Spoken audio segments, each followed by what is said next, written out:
Krajem protekle nedelje nevladina organizacija Transparentnost Srbija u saradnji sa Agencijom za borbu protiv korupcije u svečanoj sali Skupštine opštine Aleksandrovac održala je okrugli sto na temu problemi u primjeni zakona o finansiranju političkih aktivnosti. Zakon o finansiranju političkih aktivnosti usvojen je 2011. godine, a najznačajniji test primjene ovog zakona bilo je finansiranje izborne kampanje za republičke, pokrajinske i lokalne izbore u maju prošle godine. Prema rečima Nemanje Nenadića, programskog direktora Transparentnosti Srbija, koja je organizovala monitoring finansiranja kampanje, dobijeni rezultati za sada su daleko od zadovoljavajućih. Neki problemi su nastali kao plod slabosti u samom zakonu, na što smo pravovremeno upozoravali i Agenciju i Ministarstvo pravde. Primere radi problemi koji su u vezi sa kreditima i njihovom otplatom, to je sve moglo da se reši u samom zakonu na drugi način.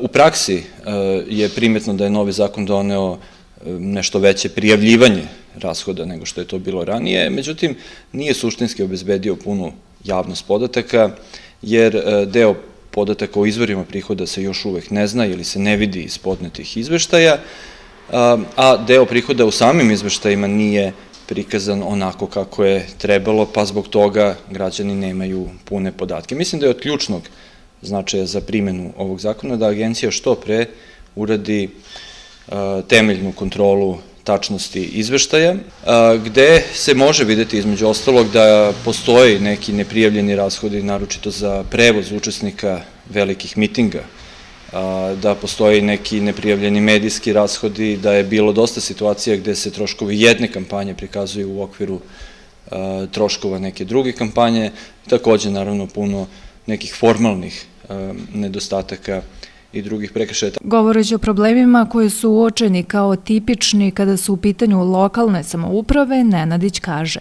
Postoje generalno problemi koji su tipični za sve one opštine u kojima je jedna firma naročito značajna za privredni život grada ili opštine.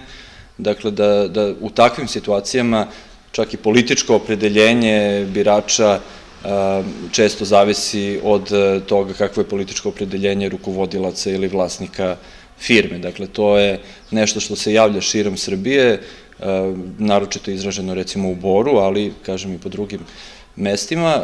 To je jedna specifičnost. Druga specifičnost lokalnog nivoa, koja se nažalost pokazala i nakon novih izbora, jeste to da veoma često koalicije koje će vladati nekim gradom se prilagođavaju nekim dešavanjima na drugim nivoima vlasti, na republičkom nivou, što pokazuje dosta lošu situaciju u kojoj se generalno nalaze lokalne samouprave u Srbiji.